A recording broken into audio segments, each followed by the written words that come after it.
Yo, what's good, y'all? What's good? Welcome to the channel. In this video, I will be having the last little episode reaction for the episode reaction marathon. Well, not episode reaction, for the reaction marathon of Ginny and Georgia.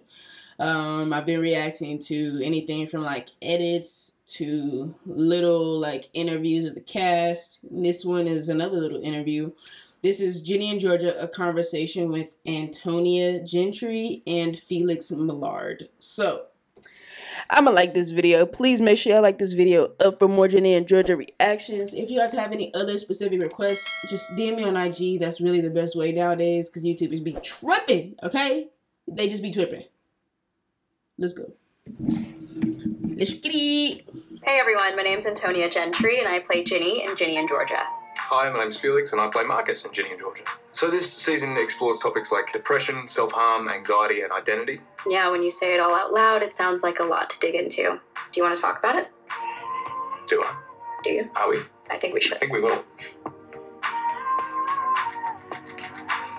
Let's talk about it.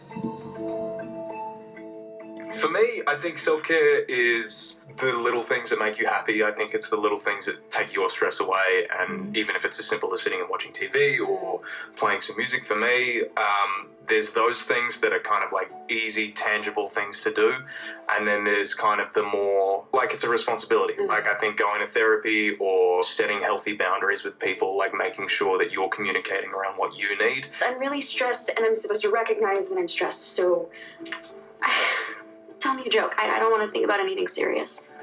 Do you know that if you clean a vacuum cleaner, you become a vacuum cleaner? I never Treating it as something as simple as like brushing your teeth every day. Like if someone said they didn't brush their teeth every day, it would be like, oh, well, maybe you should give it a go. Yeah. Instead of looking at it as something that you like, oh, there's something wrong with me, I have to go to therapy.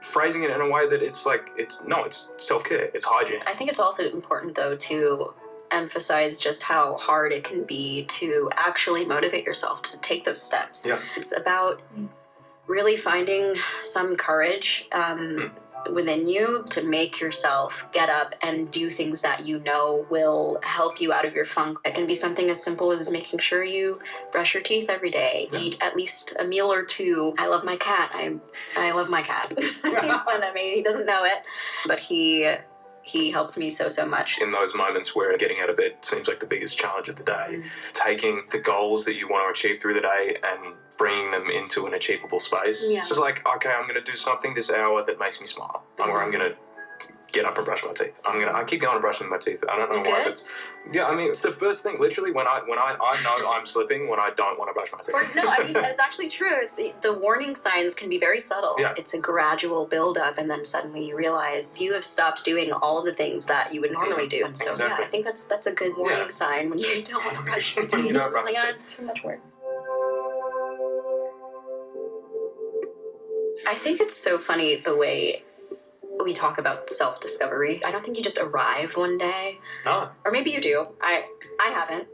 Not yet. I certainly think it's more of a journey than anything. I don't think that you wake up one day and go, oh, this is who I am. Yeah. I think it becomes dangerous when you try to be someone you aren't because of shame. And so they try to be someone they're not. They try to do things that they're not comfortable doing. And rather than feeling like they found it, they're even more lost. I know that's something that I've struggled with. If I don't feel comfortable right now with who I am or with what I'm doing, rather than being ashamed of that, let me try something that I think I would enjoy.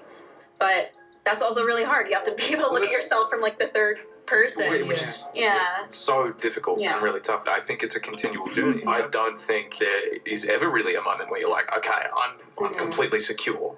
I think recognizing it as a journey rather than something to strive for is something that helps dissuade that gremlin that sits on your shoulder and goes like, you're a family member. Yeah, you know, all these, Yeah, I agree.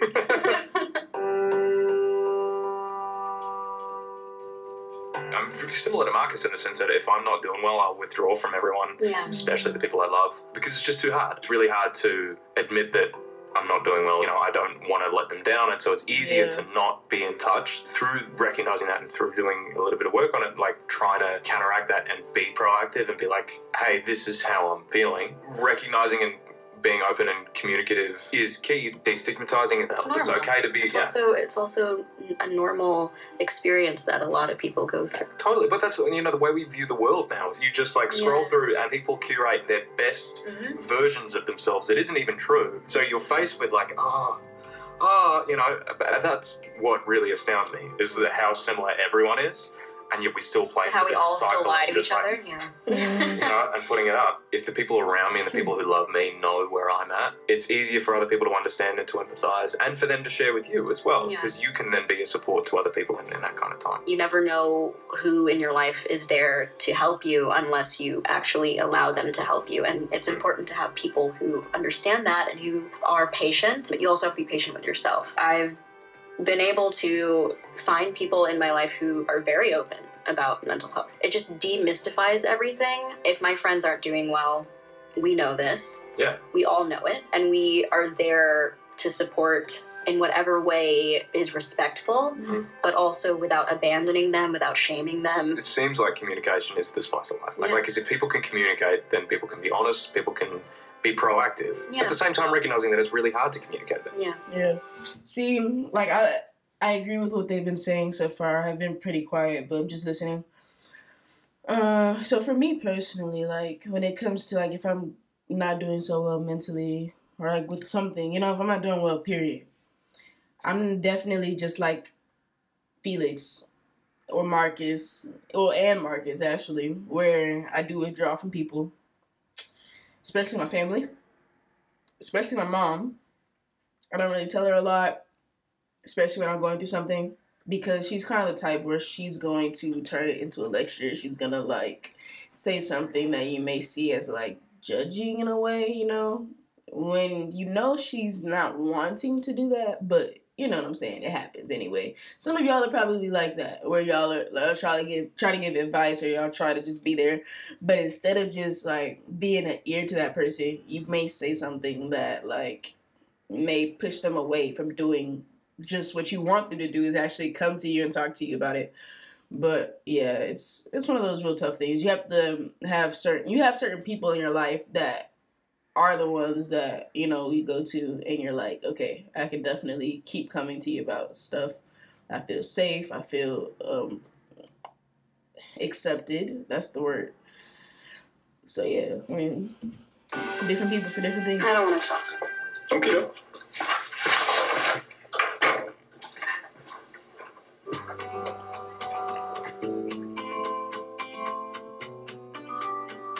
One of the biggest challenges I've faced is, like, parenting myself. Like, no one's there to be like, wake up, clean your room, eat breakfast, take a shower. It's not breakfast. Yeah, and like, why do I feel like crap? And I'm like, it's because I'm not taking care of myself. And so there is an array of different options out there, whether that's therapy or self-care, like taking walks or leaning on your friends. But I don't think it's a one-size-fits-all thing. No. People having advice for things like, just take a bath. It always works for me. Take a cold shower. It always works for me. Yeah, well, I know that doesn't work for me.